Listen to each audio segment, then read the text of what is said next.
Donald Trump was indicted this Monday in Georgia on 13 counts of conspiracy of lies and actions to overturn the vote in Georgia as part of a national attempt to overturn the 2020 election that led up to the January 6, 2021 coup attempt at the Capitol in Washington, D.C.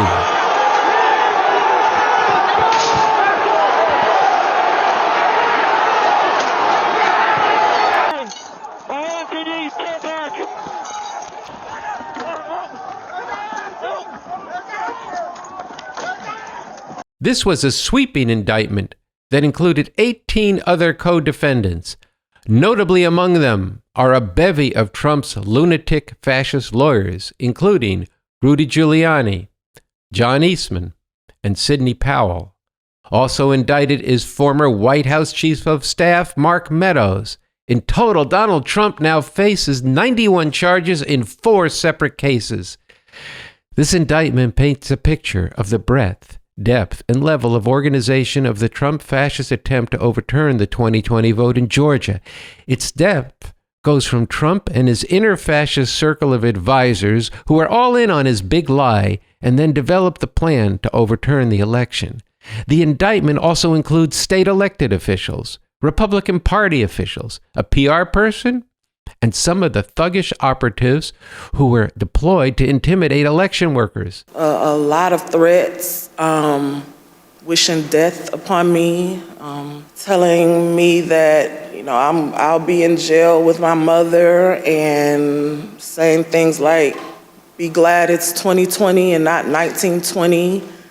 The indictment paints, along with the federal indictment I spoke of last week on the R&L show, as well as the congressional hearings of the January 6th assault on the Capitol, a stunning yet instructive picture of the fascist MAGA movement and organization. We have a full show today, including some of the important and unprecedented work that Bob Avakian has done on how we could really make a revolution. So I'm just going to say a few things today on this indictment, and then we'll say more in the weeks ahead. The most basic way that the Georgia indictment impacts the lives of the masses of people is that on top of the 3 previous indictments, it deepens, sharpens, and makes the divide tearing this country apart much more volatile, with the specter of violence roiling. If Donald Trump were to be found guilty by a jury, where do you see this going? Civil war. Civil war. This indictment is different from previous indictments in that Trump and the other defendants are accused under the Georgia RICO law.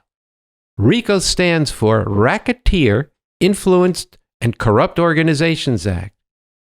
Developed and passed 50 years ago, these laws were written to go after organized mafia-type crime. As an aside for a later episode, a later time, RICO has been and continues to be employed to go after rappers, street gangs, often using lyrics and social media to unjustly sweep up wide swaths of these youth. It is a catch-all weapon in the hands of this system's repressive apparatus and not something to be celebrated, even in this case. And the DA, Fani Willis, has made a lot of her reputation using this law, including against people. Is that Fani Willis is a very big proponent of using the state's Racketeer-Induced and Corrupt Organizations Act, or RICO, a statute that historically is associated with the prosecution of mafia figures. Georgia created its RICO statute in 1980 to go after street gangs and non-traditional conspiracies. Since Willis took office, the use of the Georgia RICO statute in Fulton County has multiplied. One of her high-profile indictments is Atlanta rapper Young Thug. One important factor is that if Trump is convicted under Georgia state law and becomes president again, one way or another, he will not be able to pardon himself, nor, if another fascist Republican becomes president, will they be able to do so. The fascists grouped around Trump see the 2024 election as their last chance to bring into being a fully fascist form of rule to enforce their theocratic agenda of an even more repressively white supremacist, patriarchal, xenophobic, fascist program. The danger to Trump personally through these cases makes those stakes even higher for his lunatic followers. To this, the Democrats have no answer but to rely on the normal oppressive functioning of the system. At the same time, they are playing dice with the future of humanity with the proxy war against Russia in Ukraine. Both the Democrats and the fascist Republicans represent the capitalist imperialist class which relies on force and the threat of force, here and especially all over the world, to stay in power. They differ only in how that dictatorship should be exercised, but these differences are deep and extremely explosive. The indictments put the irreconcilable contention between these two sections of the ruling class on steroids, portending a terrible future if things are left there.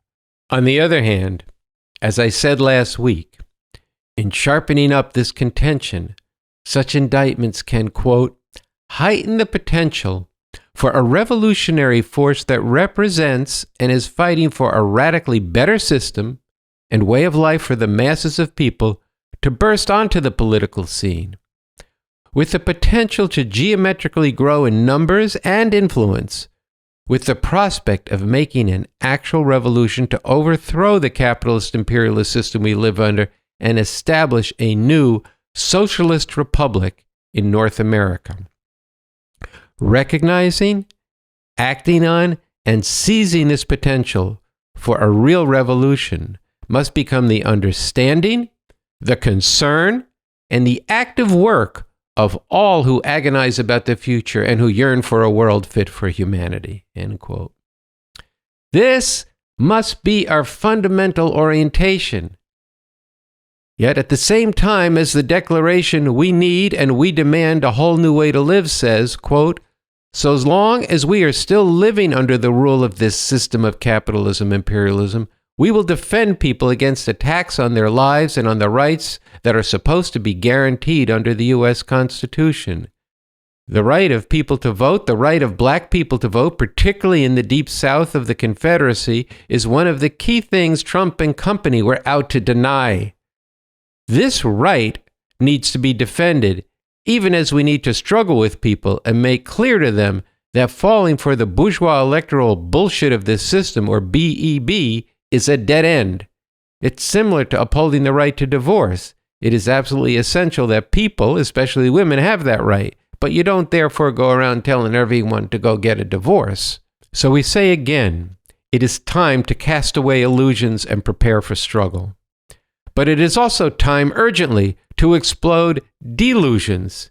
You have people like the preening Van Jones vomiting up nonsense, complaining that more people don't recognize that, and I quote, this is a beautiful system that we have. People around the world don't have this, where even a Donald Trump, who's an obvious crook and con man, still gets his day in court, and regular ordinary people can say this is the law and it has to be followed, end quote. What an idiotic bootlicker. Go tell your poison fairy tale bullshit to the almost 2 million masses of people disproportionately black and Latino in prison, or to the rappers and others entrapped by RICO charges. And there are all too many decent people thrilled over the power of the state of Georgia to carry out its own justice, because as of now, with the current law, Trump can't be pardoned if he's convicted in Georgia. Such people forget or don't want to think about the fact that the separate law of the states is the legacy of slavery carried forward through states' rights that, along with the racist, archaic electoral college, has resulted in the most vile, deadly oppression and lynching of black people that continues down to today. Bob Avakian has written a piece, "This Republic, Ridiculous, Outmoded, Criminal," that digs into the harm this legacy has done, posing the question about this republic. Is it worth keeping? Should any decent person want to keep it? Let the Georgia indictment not drive you to cheer for the republic that has created this white supremacist MAGA movement and centuries of oppression of black people and people of the world, but let it accelerate our work now to prepare for real revolution, for a whole new and far better way we could be living.